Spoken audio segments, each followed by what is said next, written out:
Previously. This shrimp can cause explosions. Koalas are really dumb. Wombats defend themselves by, throwing it back. Oh no!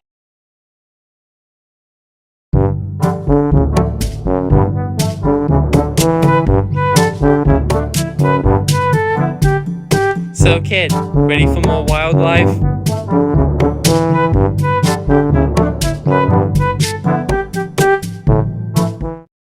This bear was actually a soldier. Wait, what? But how? You see, it was 1942 and the 22nd Polish Artillery Company were passing through the mountains of Iran on their way to the front lines to fight the Nazis.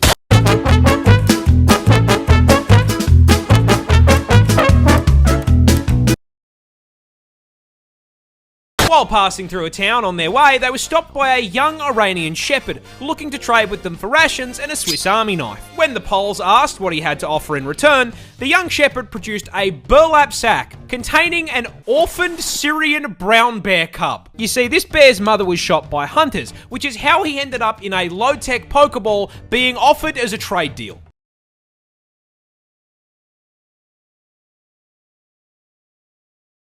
The Polish looked at the bear and, clearly seeing the potential for insane dad lore, said, "Damn good deal." And in the most worthwhile trade deal in history, parted ways with their supplies in exchange for a f***ing Pokemon, adopting him into their ranks and naming him Voytech.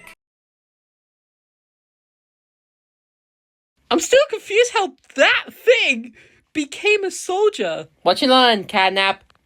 And the 22nd immediately set about raising this little man as a proper bear and soldier. Maggots! This is hurting my head now. As a baby, they would feed him condensed milk out of an empty vodka bottle, as well as feeding him on the cartoon bear diet consisting of fruit, honey, and marmalade.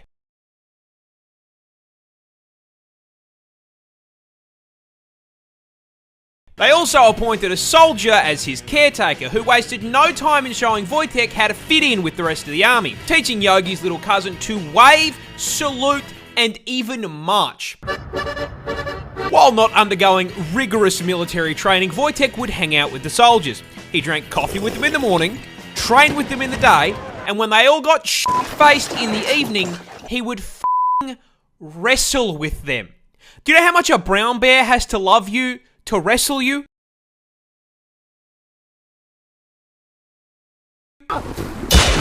On top of double rations, they would also feed Voytech treats in the form of beer and cigarettes. They let the bear have smoko.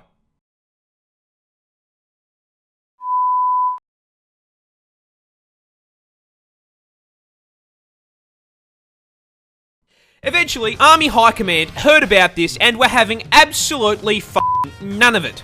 You see, pets were not allowed in the army, which meant Voytech had to go. Or did he? Because the 22nd Artillery Company officially enlisted him. I'm doing my part. I'm doing my part. I'm doing my part. If that bear does something shocking, well, for me, then I'll be a pet for 30 minutes. Deal? Let's see then.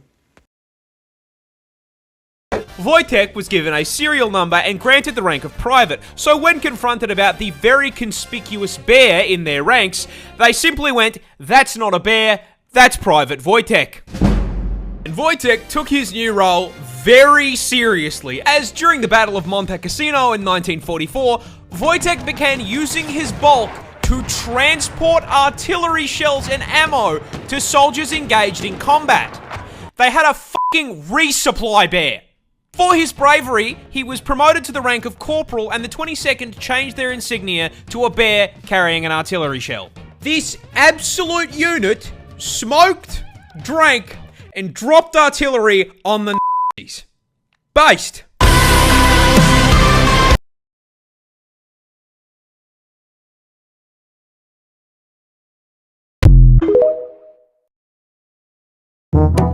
Whatever you're thinking about, I don't think it's safe or necessary. It's both safe and necessary. Wait until Clay sees this. What?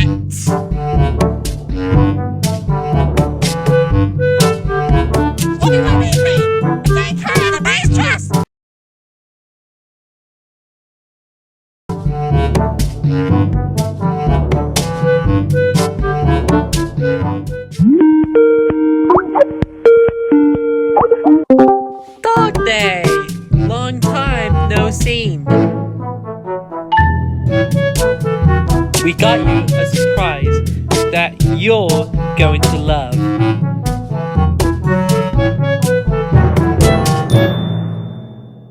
I'm gonna both of you after this. I am so sorry for what you are saying.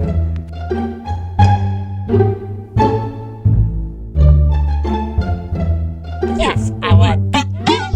Yes! Like, if I had the chance, I would just take you off right now. What did you? I'm not keeping it Disconnecting. on. I hate this already. Australia's scariest spider is hiding a deep secret. But what is it? Well, introducing the huntsman, native to the land down under, and the #1 cause of tourists absolutely shitting themselves on camera.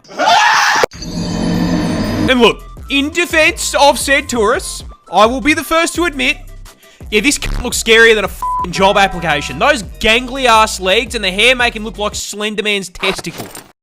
What? Now, as if having a negative charisma stat wasn't bad enough, I regret to inform you that the huntsman spider grows up to 30 f***ing centimeters in size, making it the largest spider on the planet by leg span and legally allowing Subway to market him as a foot long.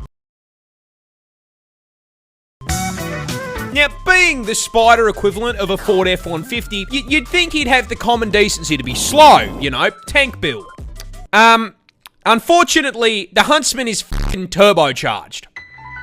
Now, it's usually at this point in the video that I would inform you that he is also highly venomous, because it's Australia. However, that's his big secret. The huntsman is a big sweetheart. You see, despite looking like an SCP, huntsmen are incredibly timid, and on the rare occasion they do bite, their venom is harmless.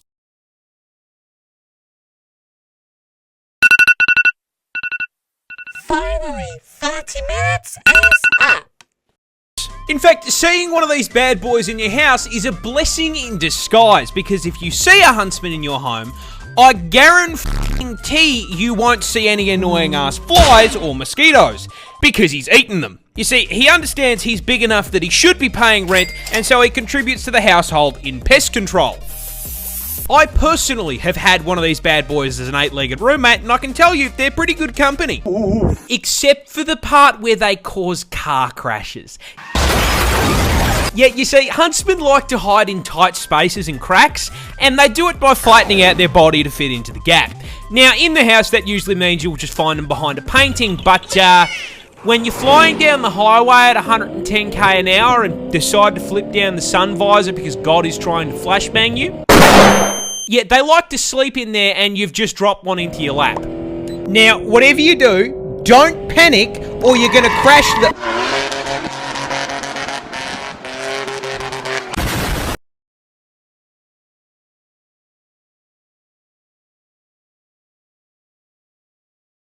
I agree.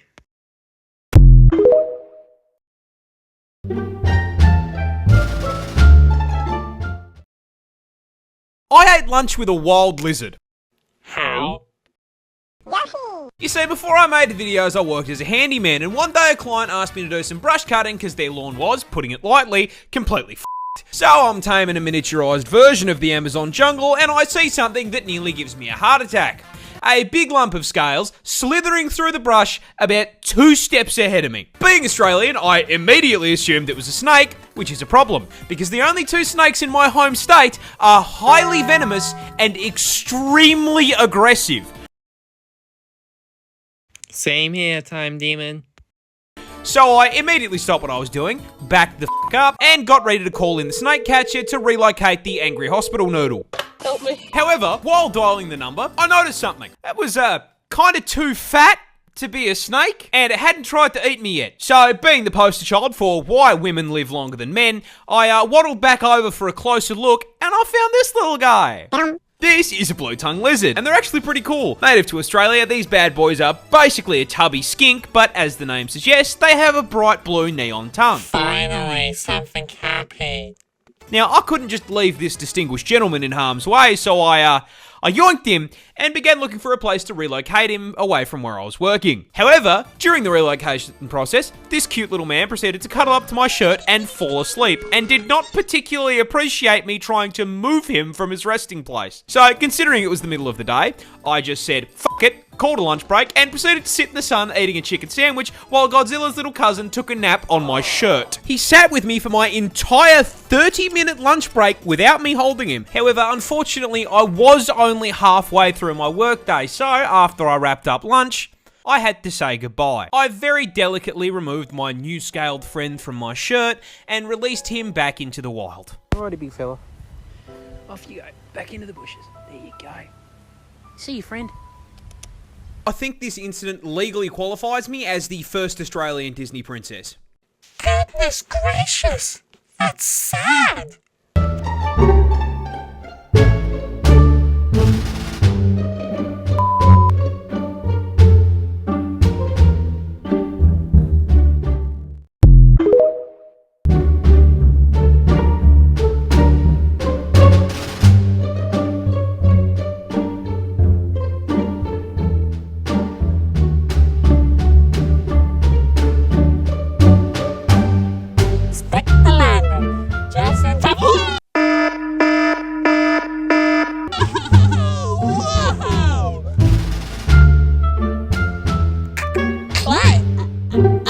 I wasn't expecting you to be.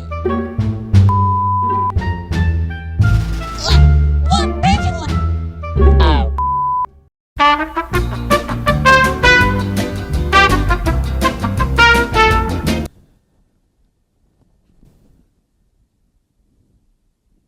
What were you just watching?